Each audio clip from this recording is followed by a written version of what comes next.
Equations 10, let's talk about factoring polynomials. When we talk about all the factoring we've done so far, we've looked at greatest common factors and least common multiples.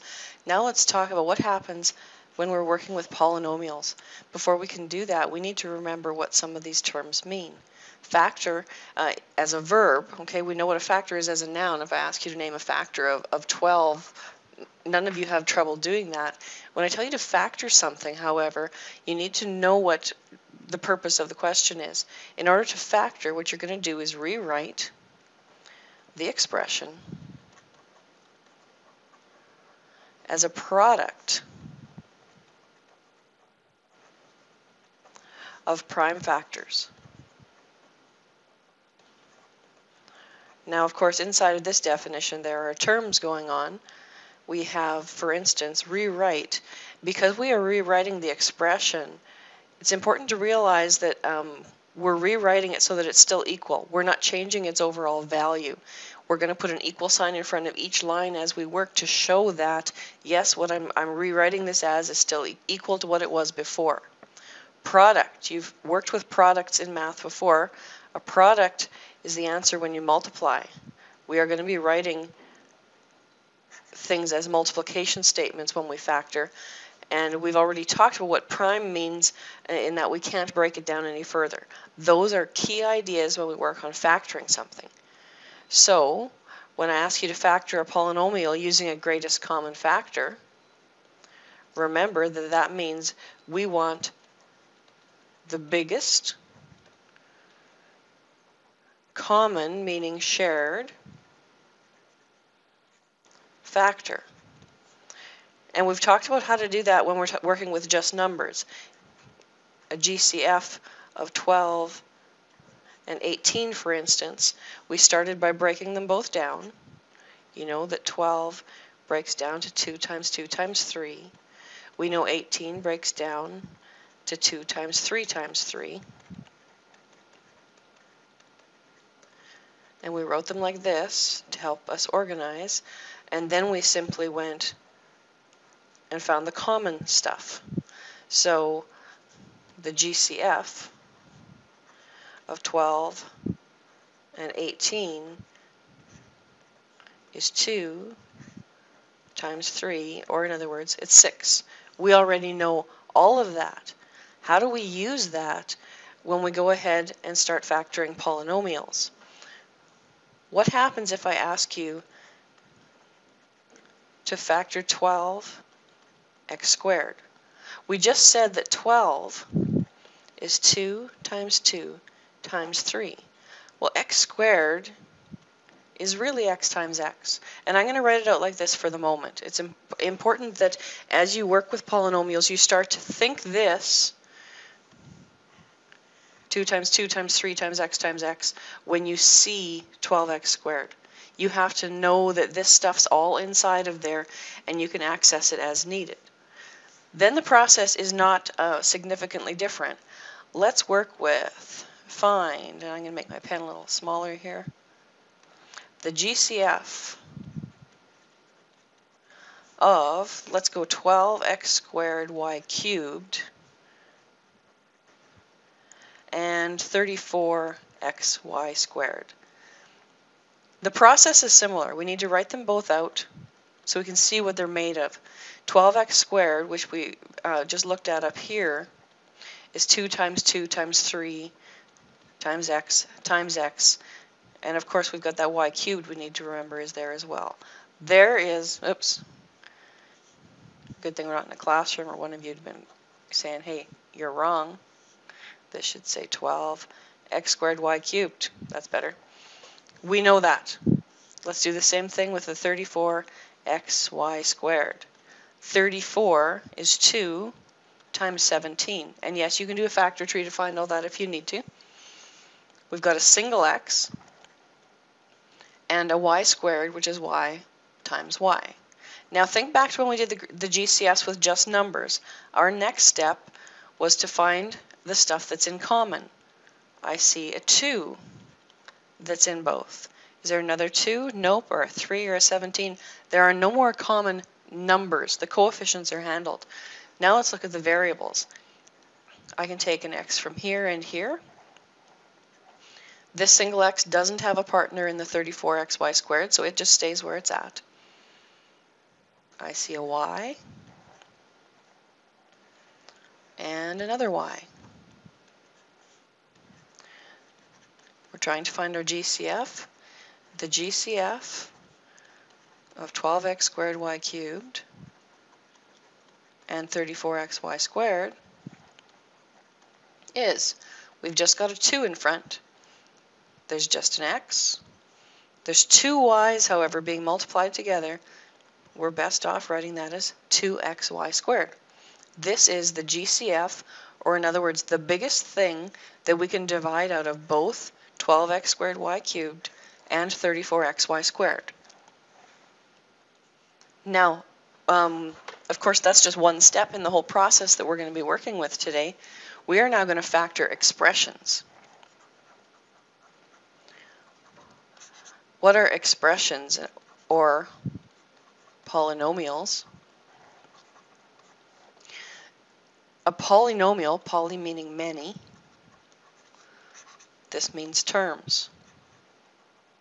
We are going to have things like x plus y plus z. This is a polynomial. Why? The signs in between split up terms. This has 3 terms in it. This can't be factored, by the way, because they're just single variables. However, we're going to be using it to factor crazy things like this. Let's factor 14m squared n cubed minus 21m cubed n squared. Always start the next line with an equal sign. That says, hey, what I'm about to write here is exactly the same value as what I started with. I'm not changing its value. I'm just changing what it looks like so that we can do things with it in math. Now the process we're going to do here is just like what we did with these two in this example. We need to look at our 14m squared n cubed as the 14 is really 2 times 7. I've got an m and an m, and n times n times n. 21m cubed n squared. 21 is 3 times 7. 3 m's and 2 n's. Now what's in common? The 7, an m here and here, another m, an n, and an n. So I see just a 7. 2 m's, so I've got an m squared.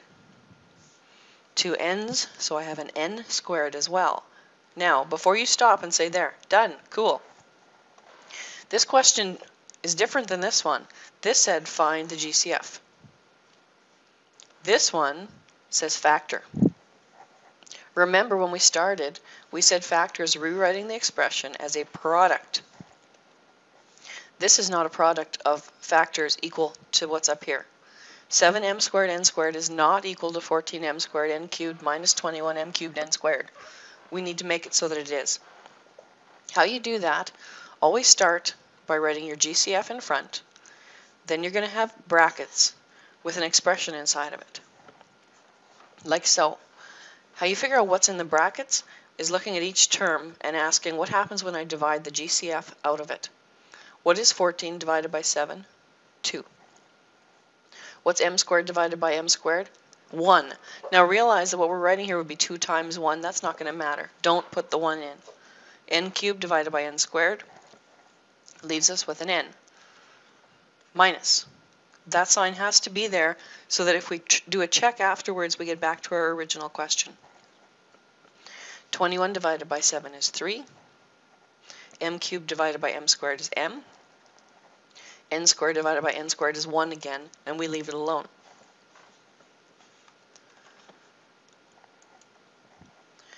So what we've really got is our question 14m squared n cubed minus 21m cubed n squared equals that thing in there. 7m squared n squared times 2n minus 3m. If you want to check, please, please, please, Do not down here now write equals 14 and write your question again. When somebody marks your work, the first place they look to correct your answer is at this bottom. That's where I'm going to look to see, did you get the question right?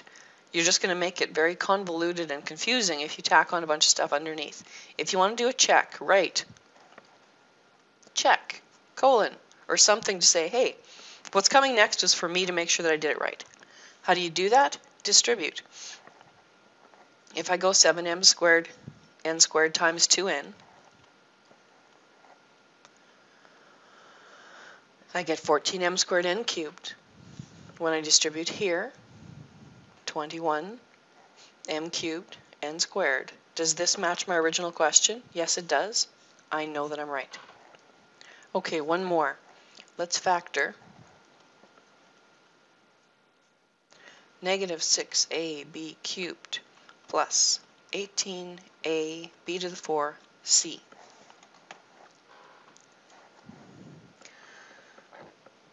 Let's start with the fact that we know that we're going to put an equal sign because this expression has to be equal to that one.